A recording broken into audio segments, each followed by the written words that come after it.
இதோ உங்களை தேடி முதன்முறையாக வசீகரமான தொழில்நுட்பம் மற்றும் அதிவேகமான செயல்திறனுடன் UFX மொபைல்ஸ். மெல்லிய தோற்றத்துடன் முற்றிலும் சிறப்பாக எல்லோருக்கும் எளிதாக UFX மொபைல்ஸ். உங்கள் நவீன தலைமுறைக்கான mobile UFX Mobiles. Make your move. For the very first time coming your way is an irresistible combination of speed, style and technology.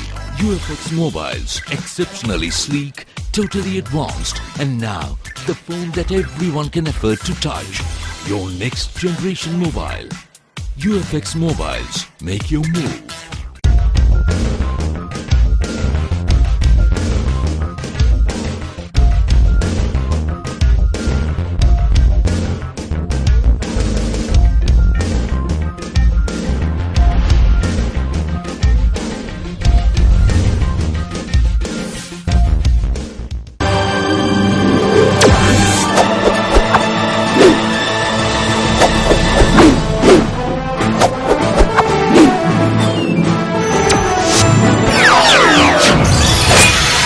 நீங்கள் பார்த்துக் கொண்டிருப்பது AJK டிவியின் புதுவை மாலை. வணக்கம். புதுவை ஜிப்மர் மருத்துவமனை பட்டமளிப்பு விழாவில் பிரதமர் மன்மோகன் சிங் கலந்து கொண்டு மகளிர் மற்றும் குழந்தைகள் மருத்துவமனையை திறந்து வைத்து சிறப்புரையாற்றினார். புதுவை ஜிப்மர் மருத்துவமனை கலையரங்கில் 3வது பட்டமளிப்பு விழா மற்றும் ஜிப்மர் மகளிர் மற்றும் குழந்தைகள் மருத்துவமனை திறப்பு விழா மத்திய சுகாதாரம் மற்றும் குடும்ப நலவாழ்வு அமைச்சர் குலாம் நபி ஆசாத் தலைமையில் நடைபெற்றது.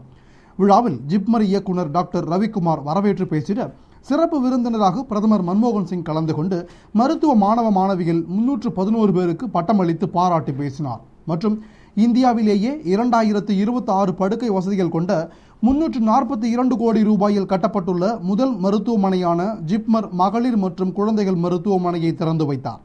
விழாவில் சிறப்பு அழைப்பாளர்களாக மத்திய இணை அமைச்சர் நாராயணசாமி, துணைநிலை ஆளுநர் இக்பால் சிங் ஆகியோர் பங்கேற்றனர். மற்றும் முதலமைச்சர் ரங்கசாமி, மாநிலங்களவை உறுப்பினர் கண்ணன், மத்திய அரசின் சுகாதாரத்துறை செயலர் டாக்டர் பிரதாபன், துணை சபாநாயகர் TPR செல்வம், சுகாதாரத்துறை இயக்குனர் ராமன், ஜிப்மர் மக்கள் தொடர்பு அதிகாரி மகேஷ் மற்றும் மருத்துவர்கள், அதிகாரிகள் கலந்து கொண்டனர். நிறைவில் ஜிப்மர் தலைவர் டாக்டர் கங்குலி நன்றி கூறினார். தெற்காசிய மக்களிடையே கலாச்சாரம் மற்றும் அமைதி நிலவ தெற்காசிய படிப்பு மையம் அடித்தளமாக அமையும் என்று புதுவை பல்கலைக்கழக கட்டிட திறப்பு விழாவில் பிரதமர் மன்மோகன் சிங் பேசினார். புதுவை பல்கலைக்கழகத்தில் அமைக்கப்பட்டிருந்த தெற்காசிய கலாச்சார படிப்பு மைய திறப்பு விழாவில் சிறப்பு விருந்தினராக பிரதமர் மன்மோகன் சிங் கலந்து கொண்டு கட்டிடத்தை திறந்து வைத்து பேசுகையில், இந்தியா பாகிஸ்தான் பிரிவினையின் போது இளைஞனாக இருந்த மதன்ஜித் சிங் தனது கண்முன்னே நடந்த துயர நிகழ்ச்சிகளை கண்டு மனம் வெதும்பி முயற்சி எடுத்து தெற்காசிய கலாச்சார அமைப்பை துவக்கினார்.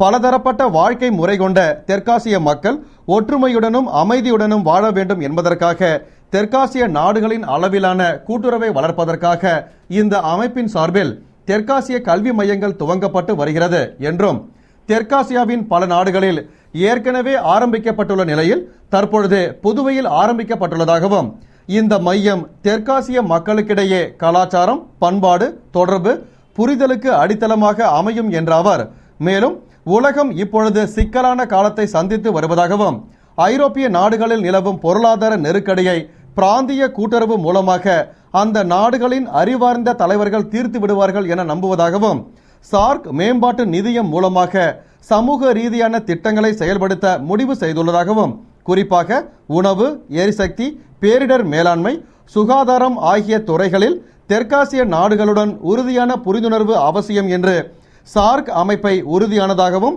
பிராந்திய அளவில் ஆக்கப்பூர்வ கருவியாக்கவும் இந்தியா முழுமையாக துணை நிற்கும் என்று பேசினார். புதுவை மாநிலத்தை உயர்கல்வி கேந்திரமாக்க மத்திய அரசு உதவி செய்யும் என்று ஜிப்மர் பட்டமளிப்பு விழாவில் பிரதமர் மன்மோகன் சிங் பேசினார்.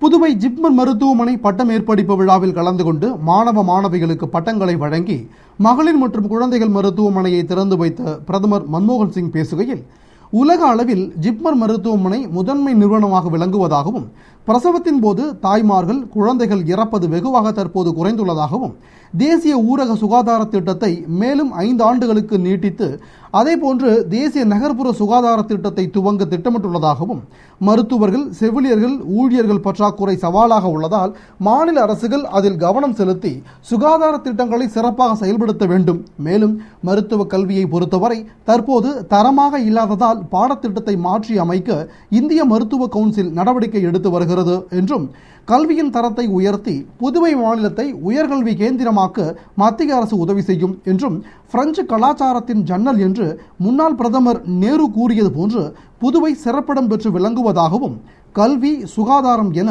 அனைத்து நிலைகளிலும் புதுவை முன்னேறி இருப்பது மகிழ்ச்சி அளிக்கிறது. அதேபோன்று சுற்றுச்சூழலுக்கு பாதிப்பு ஏற்படாத வகையில் புதுவை அரசு சுற்றுலா திட்டங்களை மேற்கொள்ள வேண்டும் என்ற அவர் மேலும் ரங்கசாமி அரசுக்கு மத்திய அரசு தொடர்ந்து உதவி செய்யும் என்று பேசினார். புதுவை பல்கலைக்கழக விழாவில் பங்கேற்க வந்த பிரதமர் மன்மோகன் சிங்கிற்கு மத்திய இணையமைச்சர், ஆளுநர், முதலமைச்சர் உள்ளிட்டோர் பூங்கொத்து கொடுத்து வரவேற்றனர். புதுவை பல்கலைக்கழக விழா மற்றும் ஜிப்மர் மருத்துவமனை விழாவில் பங்கேற்பதற்காக 2 நாள் பயணமாக புதுவை வந்த பிரதமர் மன்மோகன் சிங் பல்கலைக்கழக வளாகத்தில் உள்ள ஹெலிபேடில் வந்து இறங்கியதும் மத்திய இணையமைச்சர் நாராயணசாமி, ஆளுநர் இக்பால் சிங், முதல்வர் ரங்கசாமி, மாநிலங்களவை உறுப்பினர் கண்ணன், தலைமை செயலர் சத்யவதி, ஐஜி ரன்வீர் சிங் கிருஷ்ணியா ஆகியோர் மலர்கொத்து கொடுத்து சால்வை அணிவித்து சிறப்பாக வரவேற்றனர். இந்த வரவேற்பு நிகழ்ச்சியில் சபாநாயகர் சபாபதி, அமைச்சர்கள் சந்திரகாசு, ராஜவேலு, பன்னீர்செல்வம், தியாகராஜன், துணை சபாநாயகர் TPR செல்வம், காங்கிரஸ் தலைவர் AV சுப்பிரமணியன், எதிர்க்கட்சித் தலைவர் வைத்தியலிங்கம் உட்பட பலர் கலந்து கொண்டு வரவேற்பு அளித்தனர். புதுவை ராஜீவ்காந்தி நகரில் உட்புற சாலைகள் அமைக்கும் பணியினை மத்திய இணையமைச்சர் நாராயணசாமி பூமி பூஜையுடன் துவக்கி வைத்தார். புதுவை உழவர்கரை நகராட்சிக்கு உட்பட்ட ராஜீவ்காந்தி நகர் தமிழ்மகள் வீதியில் பாராளுமன்ற உறுப்பினர் மேம்பாட்டு நிதியிலிருந்து 7,338 ரூபாய் மதிப்பீட்டில் உட்புற சாலையும், தென்னஞ்சாலை வீதியின் சந்திப்பு சாலையை 10,40,270 ரூபாய் மதிப்பீட்டில் சாலை அமைக்க திட்டமிடப்பட்டு அதற்கான பூமி பூஜை விழா நடந்தது. விழாவில் சிறப்பு விருந்தினராக மத்திய இணையமைச்சர் நாராயணசாமி கலந்து கொண்டு பூமி பூஜையுடன் பணியினை துவக்கி வைத்தார். விழாவில் அரசு கொறடா நேரு, வட்டார காங்கிரஸ் தலைவர் ரகுமான், முன்னாள் கவுன்சிலர்கள் கோவிந்தசாமி, ராஜன், இளைஞர் காங்கிரஸ் சாம்ராஜ் உட்பட ஊர் முக்கிய பிரமுகர்களும் பொதுமக்களும் கலந்து கொண்டனர். புதுவை மணக்குல விநாயகர் கோவிலுக்கு சாமி தரிசனம் செய்ய வந்த பிரதமர் மன்மோகன் சிங்கிற்கு பூரணகும்ப மரியாதை அளிக்கப்பட்டது. புதுவைக்கு 2 நாள் பயணமாக வந்துள்ள பிரதமர் மன்மோகன் சிங் ஆளுநர் மாளிகையில் தங்கிவிட்டு பின்னர் புகழ்பெற்ற புண்ணிய தலமான மணக்குல விநாயகர் கோவிலுக்கு சென்று சுவாமி தரிசனம் செய்தார். கோவிலில் பிரதமருக்கு பூரணகும்ப மரியாதை அளிக்கப்பட்டு சிறப்பு வழிபாடுகள் நடந்தன. அதனைத் தொடர்ந்து அரவிந்தர் ஆசிரமத்திற்கு சென்று தரிசனம் செய்தார். அப்பொழுது பிரதமருடன் மத்திய இணையமைச்சர் நாராயணசாமி, ஆளுநர் இக்பால் சிங், முதலமைச்சர் ரங்கசாமி, தலைமை செயலர் சத்யவதி, கலெக்டர் தீபக்குமார் மற்றும் பலர் உடனிருந்தனர். பின்னர் பலத்த போலீஸ் பாதுகாப்புடன் ஜிப்மர் மருத்துவமனையில் நடைபெறும் விழாவில் பங்கேற்க காரில் சென்றார். மருத்துவர்கள் மற்றும் செவிலியர்கள் பற்றாக்குறையை போக்க மத்திய அரசு நடவடிக்கை எடுத்து வருவதாக மத்திய சுகாதாரம் மற்றும் குடும்ப நலத்துறை அமைச்சர் குலாம் நபி ஆசாத் ஜிப்மர் பட்டமளிப்பு விழாவில் பேசினார். ஜிப்மர் பட்டமளிப்பு விழாவில் மத்திய சுகாதாரம் மற்றும் குடும்ப நலத்துறை அமைச்சர் குலாம் நபி ஆசாத் பேசுகையில், நாட்டில் மருத்துவர்கள் மற்றும் செவிலியர்கள் பற்றாக்குறையை போக்க மத்திய அரசு தேவையான நடவடிக்கை எடுத்து வருவதாகவும், நாட்டில் தற்போது மொத்தம் 355 மருத்துவக் கல்லூரிகள் உள்ளதாகவும், கடந்த 3 ஆண்டுகளில் 10,458 புதிய பட்ட மேற்படிப்பு இடங்கள் உருவாக்கப்பட்டுள்ளதாகவும், அதேபோன்று 11,795 MBBS படிப்புக்கு எண்ணிக்கை உயர்த்தப்பட்டுள்ளது. மேலும் கடந்த 18 மாதங்களில் அரசு எடுத்துள்ள நடவடிக்கைகளால் போலியோ இல்லாத நாடாக இந்தியா மாற்றப்பட்டுள்ளதாகவும், தொற்றுநோய் அல்லாத நோய்களான புற்றுநோய், நீரிழிவு, பக்கவாதத்தை குணப்படுத்துவது என்பது தற்போது சவாலான விஷயமாக உள்ளதால் தேசிய அளவில் தடுப்பு திட்டத்தை துவக்கி செயல்படுத்தி வருவதாகவும், முதல் கட்டமாக 100 மாவட்டங்களில் 79 லட்சம் நபர்களுக்கு சர்க்கரை நோய் பரிசோதனை செய்யப்பட்டுள்ளது என்று பேசினார். புதுவை பல்கலைக்கழக விழாவில் பிரதமர் மன்மோகன் சிங் கலந்து கொண்டு தெற்காசிய கலாச்சார படிப்பு மையத்தை திறந்து வைத்து நாட்டுக்கு அர்ப்பணித்தார். புதுவை காலாப்பட்டில் உள்ள பல்கலைக்கழகத்தில் புதியதாக அமைக்கப்பட்டுள்ள தெற்காசிய கலாச்சார படிப்பு மைய திறப்பு விழா தெற்காசிய கலாச்சார அமைப்பு தலைவர் மணிசங்கர் ஐயர், அறங்காவல் பிரான்சிஸ் மார்க்யூட் ஆகியோர் தலைமையில் ஆளுநர் இக்பால் சிங், மத்திய இணையமைச்சர் நாராயணசாமி, முதலமைச்சர் ரங்கசாமி, மாநிலங்களவை உறுப்பினர் கண்ணன், சட்டமன்ற உறுப்பினர் கல்யாண சுந்தரம், பல்கலைக்கழக துணைவேந்தர் தரீன், பிரான்ஸ் தூதர் பியர் ஃபூர்னியே ஆகியோர் முன்னிலையில் நடந்தது. விழாவில் சிறப்பு விருந்தினராக பிரதமர் மன்மோகன் சிங் கலந்து கொண்டு 8 கோடி ரூபாய் மதிப்பீட்டில் கட்டப்பட்டுள்ள தெற்காசிய படிப்பு மையத்தை திறந்து வைத்து நாட்டுக்கு அர்ப்பணித்து சிறப்புரையாற்றினார்.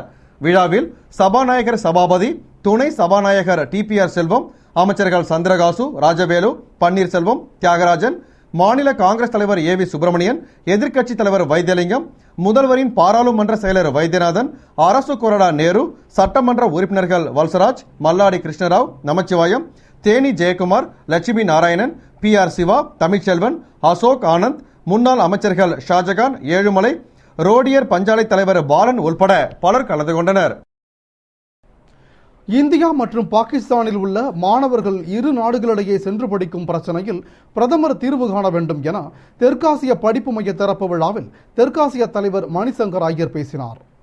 புதுவை பல்கலைக்கழகத்தில் புதியதாக கட்டப்பட்டுள்ள தெற்காசிய படிப்பு மைய திறப்பு விழாவில் கலந்து கொண்ட தெற்காசிய அமைப்பின் தலைவர் மணிசங்கர் ஐயர் பேசுகையில், தெற்காசிய நாடுகளில் உள்ள அனைவரும் ஒரே மாதிரியான கலாச்சாரத்தை பின்பற்றுகின்றனர். அரசியல் ரீதியாக அனைவரும் பிரிந்து கிடந்தாலும் பூகோள ரீதியாக ஒன்றாக இருப்போம். மேலும் தெற்காசிய நாடுகள் அனைத்திலும் பிரச்சனைகள் உள்ளது என்றும் 1947ஆம் ஆண்டு முன்னாள் பாரத பிரதமர் நேரு பேசுகையில், அனைத்து நாடும் என்று சுதந்திரம் அடைகிறதோ அன்றுதான் இந்தியா முழுமையான சுதந்திரம் பெற்ற நாடாகும் என குறிப்பிட்டார். மேலும் இந்திய துணைக்கண்டத்தை அனைவரும் பிரச்சனை உள்ள நாடாகவே பார்க்கின்றனர்.